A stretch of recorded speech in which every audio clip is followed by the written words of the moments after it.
Welcome to today's collective reading. What came through right away is that you are moving into a space where you may feel like you need to have a little more energetic protection, and you may need to take more time to have downtime, to not burn out, to not overdo. And people may not understand this on the outside, but they don't need to. This is you taking care of you. You know what you need. And this protection, if you can visualize this shield of protection around you, or if you can resonate with the concept of like divine armor, however you need to anchor this in, it is definitely something that will help you to protect your joy. Because when you're in a state of natural well-being, which is your right, it's your natural state of being, and you're in joy, you're going to be attracting success. So this is by taking time to energetically protect yourself and taking time to have downtime to protect the energy that you are moving into, that you're cultivating, that you're protecting, you're going to be attracting more and more success. Because what you're going to be encountering at this point, this is like a collective that has leveled up to a point where this is something that you now need to kind of maintain not just like hygiene of brushing your teeth and washing your face. You need to have an energetic hygiene that you maintain. That's part of your day, every day, kind of a deal, because your light is so pure and balanced that you're going to be attracting others of like mind and like energy that are going to be looking to co-create with you, to learn from you, and you could be learning from them. But you're also going to be attracting individuals that want that energy because they don't understand it and thus they don't have it themselves. So you may be attracting some individuals who are either experiencing or have developed narcissistic tendencies or are full-blown narcissists themselves. Having this shielding and taking the time to slow down to kind of anchor in what is familiar to you and your energy, to reaffirm that, to have that baseline that you return to. Yesterday's reading may also have some synchronicities in there for you as well. It will help you to keep that boundary in place and be confident in that boundary being there because you're familiar with it. You have a relationship with your joy, your state of natural well-being. Now, some of the individuals that may be coming to you, they may be either looking to you or they're in some kind of a codependent dynamic with another energy that is allowing them to be perceived as narcissistic or having narcissistic tendencies, but they themselves have that purity of light within them. But the tendency in that dynamic is to, as an empath and someone who is capable of feeling such deep empathy, there may be a desire for you to revisit. If you've already overcome or healed this wound, it will be an affirmation. This was going to be where your boundary may be challenged, because it is not for you to free this person from that narcissistic individual that they're entangled with, that they're codependent with. It is for you to demonstrate what it is to be free of a codependency with anybody that is narcissistic, with narcissistic tendencies, as someone who is as intensely of the light or as balanced as they are or could be, that you both hold that light. It's why they're brought to you. It's why they're interested.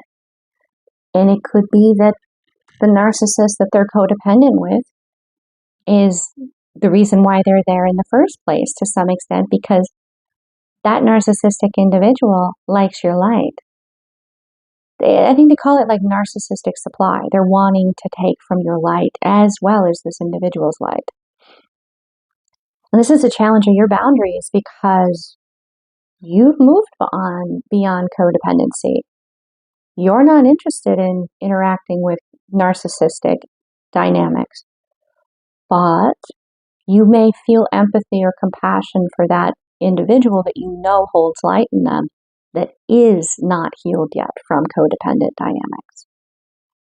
It is going to be a challenge for some of you. Others, not so much. You've already done this. You've been there. That you're an old hat at this. But for most of you that are tuning in, you may find it a challenge to not try to free them from that. They have to want that. They have to be open to that. They have to see it for themselves. If they do not see it for themselves, then they're just going to be transferring that codependency to you. And that's not a good place for either of you to be. So it'll be challenging because the way that you can help them the most is by not hiding that you are balanced, that you are of light, that you are empathic, that you do want to help people, but you have boundaries.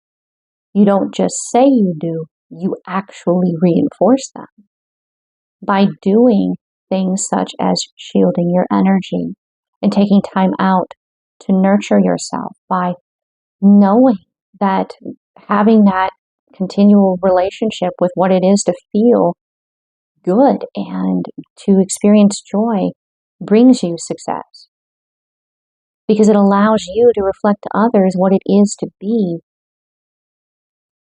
a healthy empath with with boundaries, so your light doesn't get taken, so you can't be made toxic, or you can't have your balance taken from you. You can't be knocked off your game. That you can dust that, you can brush that dirt off your shoulder. Water off a duck's back kind of a thing. It doesn't actually affect you, doesn't actually get in. You can see it, you can understand it, and the most loving thing that you can do for another empath is to model what it is to be just as aware and sensitive as them, but unfazed by the narcissistic, vampiric energies around you. And you know that you're not alone in this, that you have so much that comes in with the shielding that aids you, because they know, these energies know. These are like the higher selves of all, not only your higher self, but the higher self of all of the individuals that you will model this for, that they will bring into your life. They are all helping that be something that is there. But you have to choose to nurture it, to be open to it. You are in balance, so you're not just receptive, you're willing to act towards it. So you have keys to that. All you need to do is ask. If there's something you don't understand, if something's affecting you and you don't quite know what to do consciously, because it's not like there's a real book for this. You learn a lot of this. You can only truly learn a lot of this by knowing yourself. You are the class. You are the textbook. So by asking assistance is kind of like saying you would like a tutor, or, maybe you're having some issues having the exact information and the details you need come to light, and you can straight up ask for it. Because you're going to be encountering people, and you may even be encountering your masks still within yourself, depending on the situation you're in, that you're still going to be healing. And that's part of why there's so much assistance available if you ask, because you're going to be modeling what it is to remove a mask, to choose to be free of it. And that's profoundly healing for individuals in the collective that are seeking to move from this state of fear into a state of empowered peace, really. because we need more of that in our life. And when we think about our life from a state of chaos and fear and fight or flight, we create that. And the more of us that are not in that state, the better world that we're going to be living in. Because we'll be creating a world that mirrors joy, peace, well-being back to us. So there's a lot of assistance. All you need to do is ask. So I have some questions that came through for you pertaining to what you're receptive to as well as to what you're assertive towards. And you are the only one that can really answer these questions. These questions have come through, maybe one or two, or all of them are exactly like questions you're like, whoa, I haven't thought of it that way. Take what resonates, leave what does not. But you can learn by understanding possibly what's going on with people around you and maybe how you might answer those questions. It may be a synchronicity later. It may not be one now, but you might go, oh, wow, okay, so that's why that question was there. I thought it was a little, different. Or I didn't know why it was there, but it seemed to stand out for me. It's probably the best way to put that it kind of jumps out to your awareness and you're not sure why. So in the receptive energy, we have a lot of divine guidance coming in here. We have a lot of soul contract. You're not meant to just kind of be in the background and be quiet and have all that wisdom and not share it. You're not meant for that. You're meant to give it to the world, and you're meant to start this new cycle. You're meant to move into this new chapter. And if you feel any resistance to that, there is definitely a concept present here with this King of Swords in the upright, that this is something that you very logically have willed, have asked for, have prayed for, very focused on. And do not get me wrong, this King of Swords is just one aspect of the Emperor. This is very strong Emperor energy, and it is upright. This is something that you have called into being through your actions, through your emotions, your dreams, your heart. The divine knows your heart, your higher self, throughout all of you. Every timeline knows your heart. And that has brought this in. Are you receptive to receive this? Are you receptive to demonstrate starting this new cycle, what it looks like, what it walks like, what it talks like, from a perspective of authentic love, beginning with yourself? You cannot model or mirror love to someone if you don't love yourself. Know that you have to overflow your own cup. You have to love yourself so much that it begins to overflow onto others. Are you receptive to actually walking that, to showing that? Are you open to this new cycle? Now, in the assertive energy, which before I move into that, I do want to state that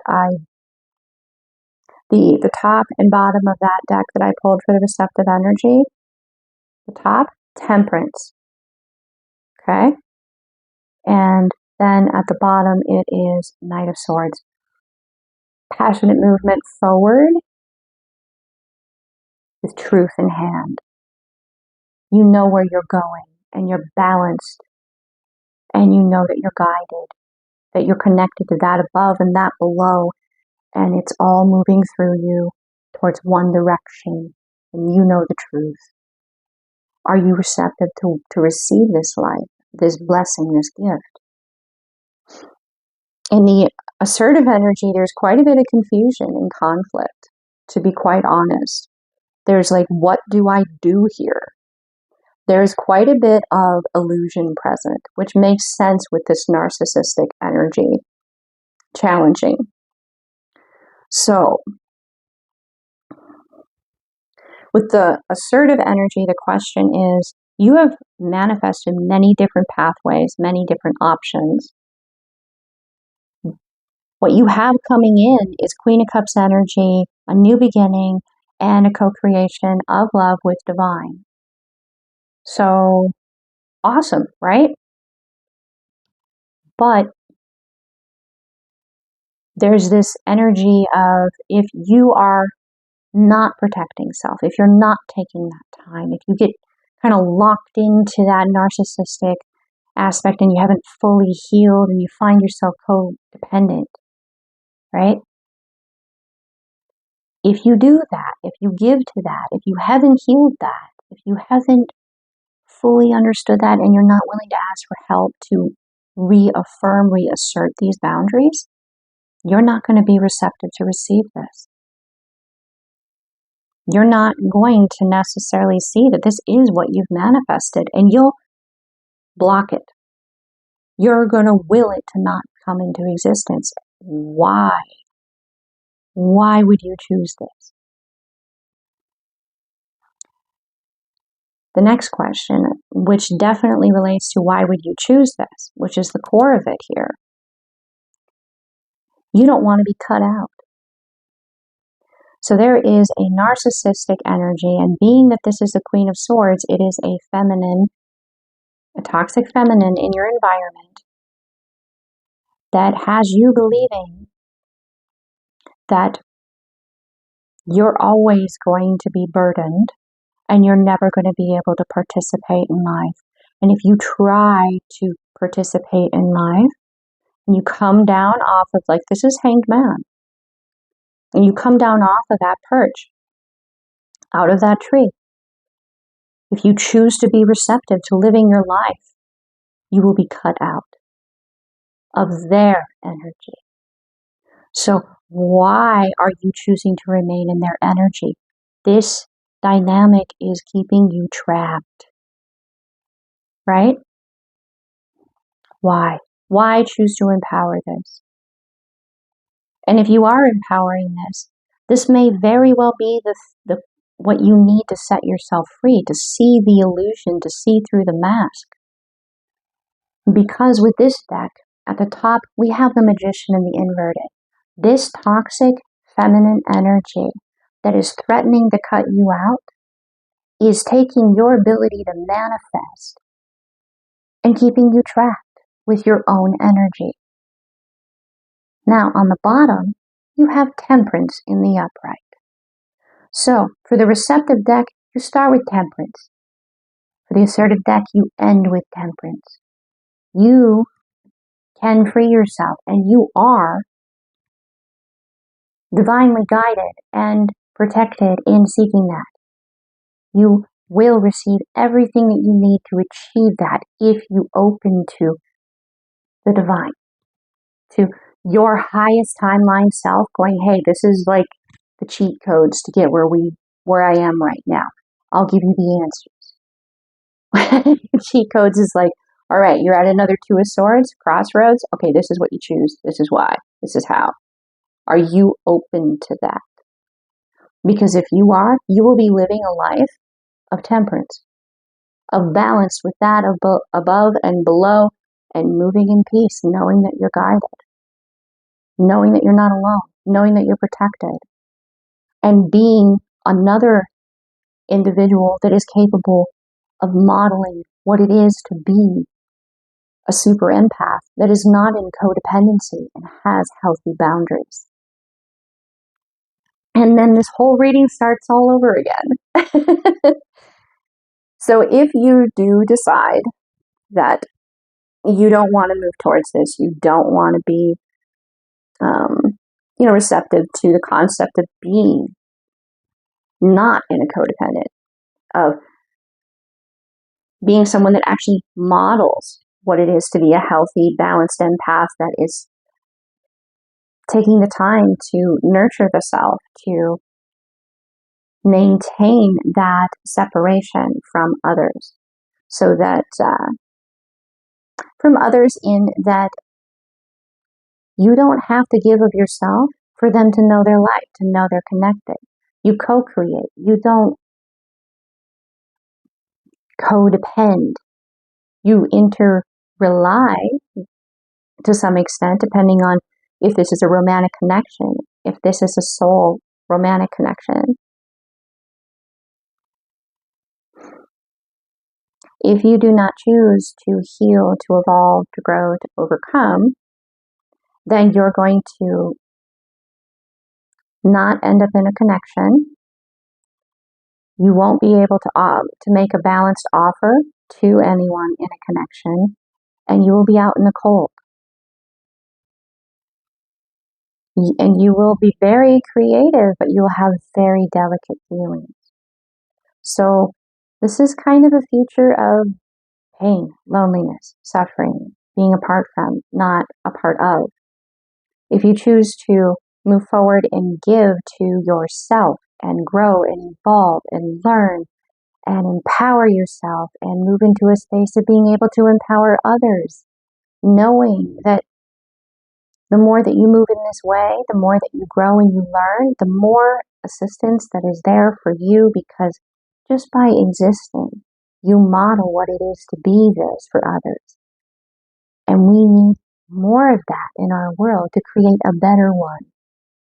So, moving into that, you will have love present in your life. You will be attracting a balanced love, a 10 of Cups. You'll have a stability present in your world as well, and you'll have artistic aspects. This is kind of mirroring that part of you that is present no matter what, right? This will be you creating from a space of knowing both sides, not only living in one. You'll be able to appreciate the different grades and steps in between the two extremes of joy and suffering. You will be able to create from a full range, not just one of suffering. And you have a 3 of Pentacles here as well in the upright. So you will be co-creating, more than likely here with it coming through, with someone of like mind, a romantic connection, a balanced, healthy connection with divine part of that dynamic. You'll be creating knowing that you're both able to receive the assistance that you need in order to move forward and protect both of your energies from anyone on the outside of your connection that desires to make either of you codependent upon them, protecting you from narcissistic psychic vampires, really, to not have those ties be able to even reach you and just bounce off. They could try, but it's not going to get anywhere. The divine within me honors the divine within you. Namaste.